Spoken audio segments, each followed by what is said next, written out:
It's Saturday the 13th of July, and I have a live stream in, 7 hours or so. And my audio interface died. My Focusrite Scarlett that I made a video on, it died. After many, many years of faithful service, it's now dead. So I have to figure out a solution. And I also had an antenna go down, so I need to go to HRO as well. This is going to be a journey, and I'm going to have to fix all of this before the live stream, so let's get started. What antenna went down? Well, it was my MFJ Pulsar 17-foot vertical. It's a 2 meter and 70 centimeter antenna. Now, it's been up for, 5 years or so, and I haven't really done anything to it other than look at it, basically, to see if there's any cosmetic issues. I did the whole proper thing. All the joints on the vertical are taped together. The weatherproofing is done on the coax connection. So I'm not sure actually what happened. I will note, though, that it works fine on 2 meters. It's 70 centimeters that has a problem. Guitar Center. The place you go to lust after stuff that you won't buy.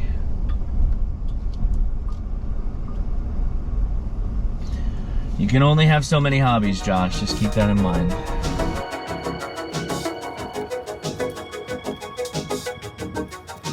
How you doing?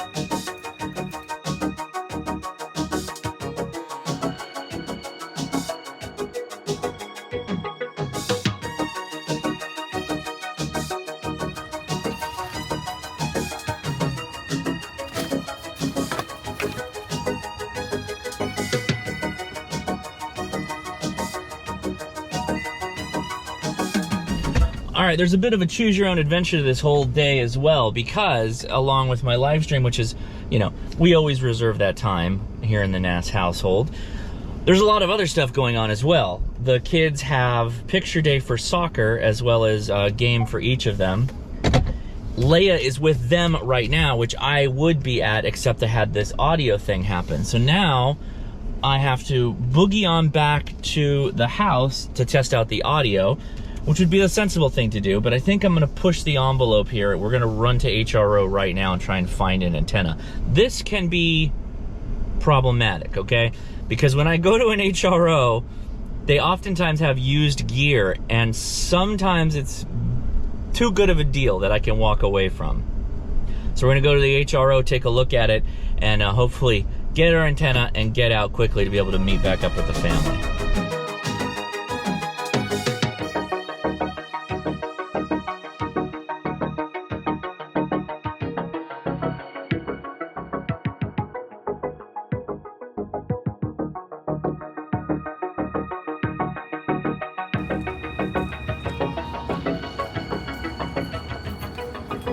There they are, indeed. And list the gain on them as well, so you can see 9 dB gain.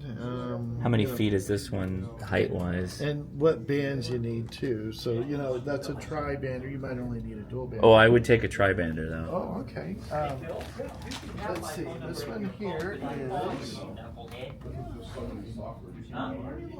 Well, it's basically, I'd say just 2 sections. 1, 2. Mm-hmm. So it's twice this. I like it says D-Star compatible. Yeah. as though it's not, it wouldn't be otherwise. It's just an antenna. Like, whoa, better buy all this right. side. Yeah. Is that tri-band? No, dual band. Dual band. I haven't had a tri-band, and I know I'm going to get some more tri-band radios, so let's just try this one out. Okay. Let's have some fun with that. Yeah, let's do that one. That All right. sounds good. Do you Anything- need anything else, coax or anything? Anything new and interesting?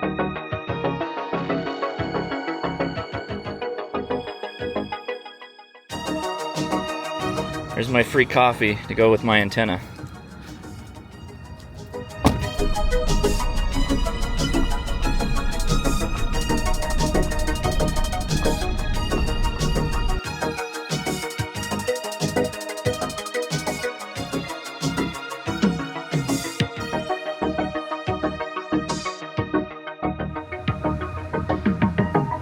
Here's the old Focusrite Scarlett. When I plug it in, all the lights flash. And then, oh, wait, that didn't flash at all. Hold on. All lights flash, and then if I hit the phantom power, it comes on, but no hardware connected. So, all right, let's try this new one. And it also smells bad. So, a little different. The actual body is different. Let's see what this does now.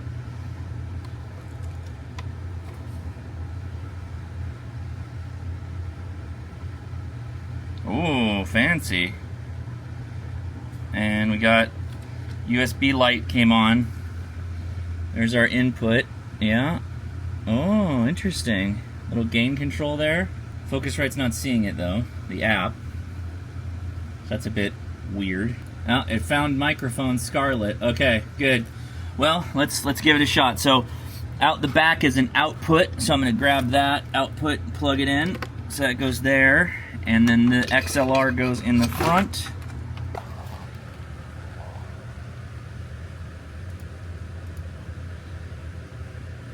And do we need 48 volt? Not yet, okay. Let's go to settings. Audio. Okay. Mic. Scarlett. Nope. Scarlett.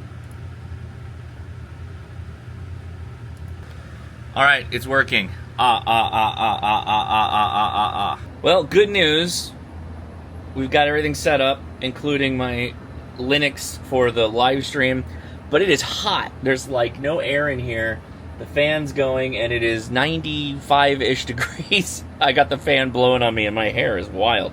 Anyway, let's go get ready for the live stream. Well, it's day 2, and I'm on a ladder here, but I wanted to show you actually my antenna box. And it's a little weird. It's on the roof, basically, or just underneath my roof. The reason for that, though, is my power source from the service provider is just below me here, and my ham shack is on the other side of the house. So I have to feed coax through the attic, and I use this box. This is from KF7P Metalworks. Fantastic box. It's got a copper backplane, and this ground lug here goes down to the service panel, which I had installed. And these are 2 lightning arresters were really just static bleeders, and then these LMR 400s go over to the ham shack. Now, I started out this video saying that I need to install another HF antenna, and that would require another one of these right here, which I don't have yet. So I'm probably not going to be able to install the HF today, because I always try and do things the right way, so we need a lightning arrestor right here to make that happen. But I still have this VHF antenna here.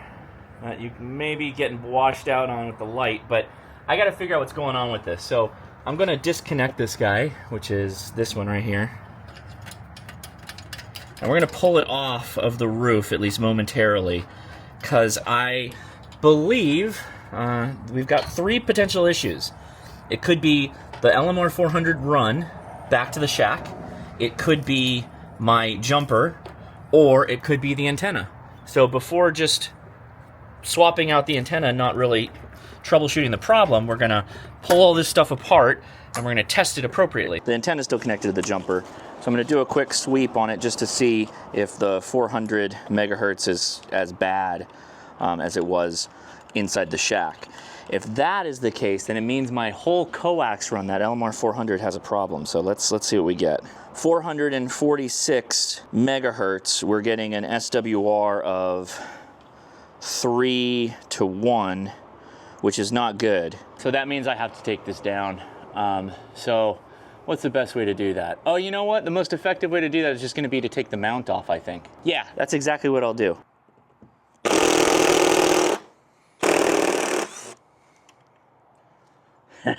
These are a little dirty. These screws are a little bit dirty.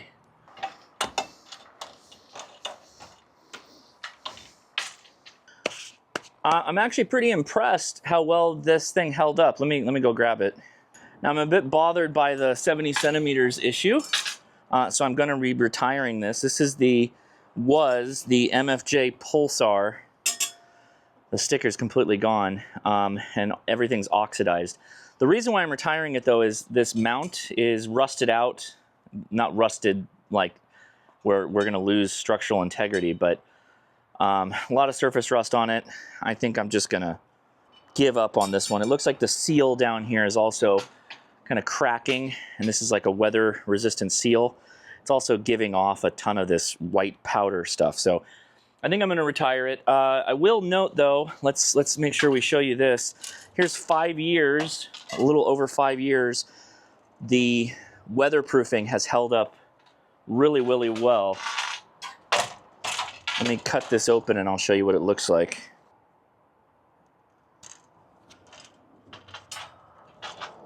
Yeah, really nicely held, maintained. Look at that. Really clean. So what did we do here? You can see there's self-amalgamating tape on the inside. It's this stuff, self-amalgamating tape. So a couple of good pieces in news. This has been up for 5 years, and the little foamy bit is completely dry. Doesn't look like it's any water damage of any kind. All the little foam pieces are fine. So I don't think we had water ingress, which is great news. But I am going to take this thing apart just so I can dispose of it appropriately. So screwdriver, the pieces off. All right. Well, I think this one served its goal pretty well. I think it's still very rigid. I don't think it's. Yeah. No. I mean, it's okay. It's sloughing off really bad. Whatever this is, if this is PVC pipe or something along those lines. It's also really heavy. So this was a 3-section 17-footer, which, to be honest with you, did pretty well. The best contact I ever made on it was 100 miles down into San Diego, the northeast side of San Diego. Pretty good from my point of view. Pretty impressive. Now that's likely some ducting possibly going on. It sounded like a strong copy regardless. So anyway, let's take a look at the new one. Well, it's going to be the CX333 from Comet. This is a two-section unit here, and I didn't really look into this. I don't know if this has a mount or not. Yeah, it does. Oh, slightly different too. Okay. Similar concept. I'll explain how all these pieces come together in a second here. Let's just debag everything. While I fully feel that the MFJ was ready to be replaced, it probably could have stayed up a little bit longer, except for the fact that we have this issue physically with it on 70 centimeters. But one of the reasons why I wanted to go to this Comet was so that I could get a tri-band antenna up in the air. So that was the primary reason for that. So these are really easy to set up. Incredibly easy, actually. You just screw these mounts into the eaves of your house. So these guys, you just take any weather-resistant bolts, bolt them up against the side of your house like that, and then the feed line and the antenna go into this tube, which then is set screwed into place on the base, which I'll get to in a second. And then we got these little stinger bits that hang off the side. So let's, a little bit of weatherproofing. We will bring our own weatherproofing now. Interesting.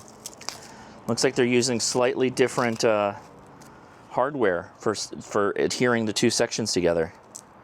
Looks like it's taped on. Oh, I see. It's to hold the collar. Oh, it comes off. Okay. Good to know. And 2 set screws.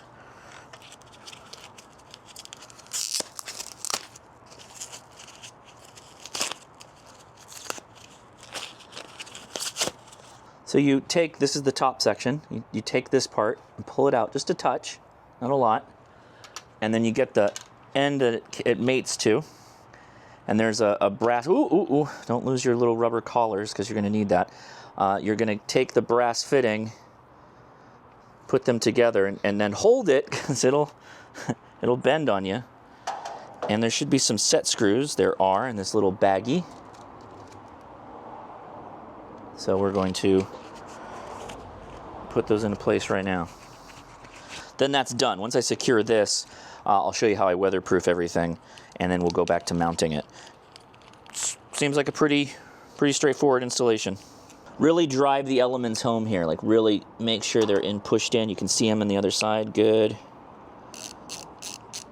Now, one of your goals here should be to do the installation to the best of your ability so that you don't have to fuss with it later on.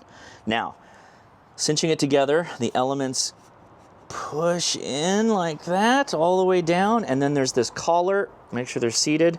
The collar goes into this upper plastic piece, and there's a rubber bushing that's pushing on. Now, that seems like a really good connection, I'm tempted to not add weatherproofing to this. This looks really solid. Gordo, you may be watching this and thinking to yourself, oh Josh, don't do it.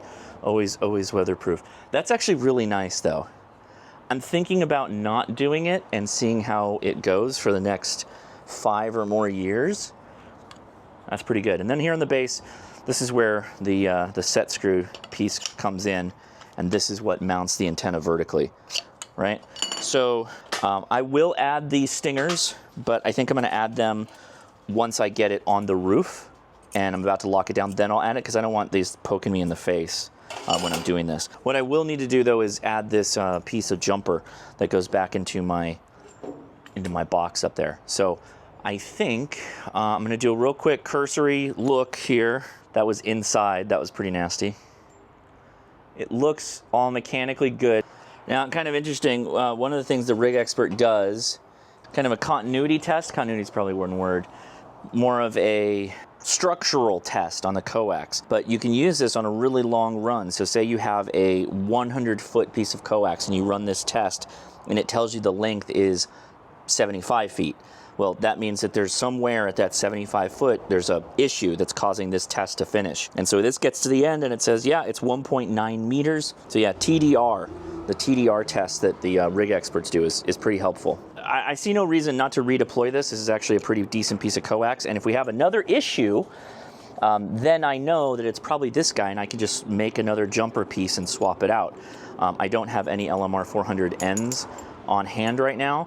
Otherwise, I could do that right now. So what I'm going to do, I'm going to do this all on the ground, and then we're going to feed this through the mount, and then we're going to put the stingers on, and that's pretty much all there is to it. But I want to show you how I rig this up. So take your connector onto the antenna, right? So here's your connection. It is a SO239. Line that up real good. Get it as tight as you can. Now, big shout out to the Comet on this one, because see how much space we have right here? That's great, because now I can I can take weather stripping and I can go all the way down, coax shield, all the way down, and then wrap that with electrical tape. So we'll have a really, really nice protected connection. So to do that, the other thing you need to do is grab yourself some coax seal. I like the orange colored coax seal because you know if you haven't covered it, a little piece of orange is sticking out when you hit it with your electrical tape. So for something this long, we're probably going to go to about 1 foot, and we can use all of it, which is great. And I'll just cut this with my knife here. Now this has a plastic backing, which you just remove the plastic backing, and you're going to want to pull this in the direction of the threads of the antenna. So if it's a clockwise turn, we're going to add the coax strip right here. I'm going to hold it with one hand all the way up. I'm going to go all the way up, and then I'm going to start pulling this. It needs to be very tight, and we're going to come over the top, and we got to get those to touch. And then once it touches, then we're golden. Now we can take the plastic off, and we can start wrapping. So we're going to pull tight, give it a couple of good solid wraps. Kind of use your other hand to hold it in place while you're pulling. Now we're going to start adding the diagonal to it. We're just going to keep going. Give it a couple of good wraps. Overlap all of the sections multiple times as you go. And just keep going. All there is to it. Real simple. This stuff is available at Ham Radio Outlet. That's where I buy it. You can buy it online as well. And so now we're at the end here. I'm going to pull taut, and I'm going to go right even back over the last run as best I can, and then push it down real hard.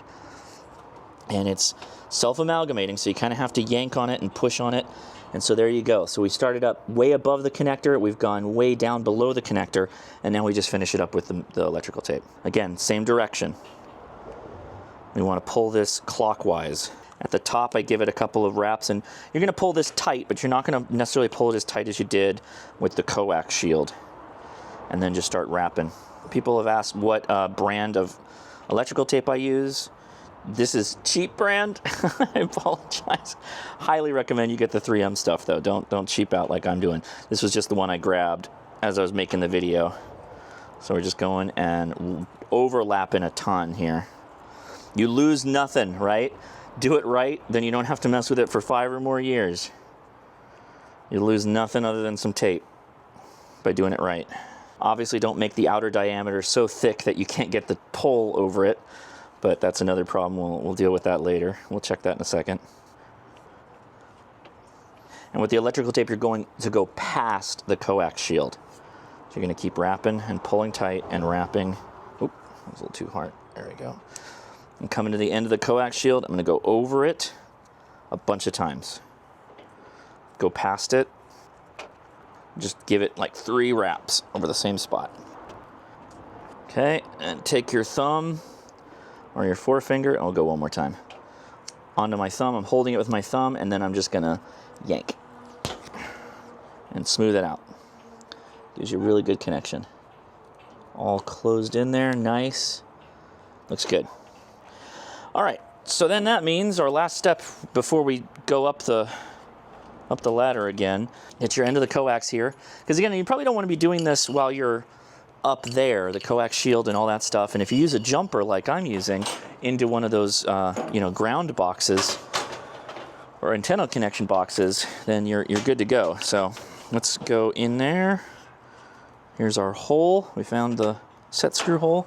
And I think it must be this bolt. Is it the bolt? It is the bolt. Okay. So there you go. Okay. Whew. All right, it's up. So that means we're going to test it. Hey. All right, 446, we are 1.5 SWR here. At 224 megahertz, 1.5. So hey, killer. And 2 meters. 1.3 at 146.520. We're golden, guys. A few notes to wrap this up, because I think it's very important how you decide to go about installing these type of antennas. There's 3 major parts to this, right? There's the brackets that go against the wall, a pole, the eaves of your building, the mounting tube, and then the antenna itself. Now, I like to weatherproof the antenna connection. I think you have to do this.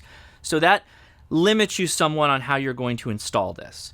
I think the safest way to install an antenna like this is to actually be on the roof, basically laying on your belly, making sure the area below you is clear, and then hand drilling it in or doing whatever you're going to do to mount it if you're going on the eaves of your home. I would put the brackets in. In fact, I would probably mount the brackets on the installation tube and then drill that into place. Then do your weather stripping from the roof, again, assuming it's a safe situation, and then go ahead and slowly feed the antenna into the pole and use the set screw, right?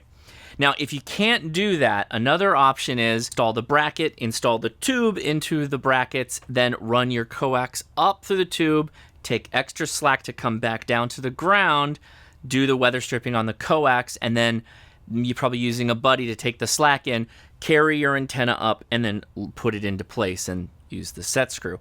There are numerous ways to install these antennas, so don't take any one way as gospel. You should always be installing antennas in the safest way you can, given your body type, your strength capability, and then your comfortability being on a ladder. And as always, if you're going above 20 or so feet, you might want to consider some safety harnesses or something to where if you actually were to fall, you'd have something that could arrest your fall. Particularly if you're like in a 2-story home, that can get incredibly dangerous. So make sure you're careful in doing all of this.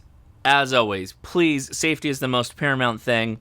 We're ham radio operators. We're not necessarily tower climbers, although some are. This is sometimes out of our comfort zone, so if you have any issues, make sure you talk to professionals or hire a professional. Oh, and that antenna that I couldn't install. This is the CHA 250 HD. Don't know what we're gonna expect from this guy. Claims to be a 3.5 megahertz to 57 megahertz HF antenna. No radials required. Before y'all get excited and start yelling at me in the comments, we're going to test it. We're going to take a look at it. And we're going to do a comparison against some other antennas. So just calm down a second. We'll have a little bit of fun. If this may be the only antenna you can put up, if you're maybe in an HOA, it might still antenna for you. So hang tight. Everybody calm down.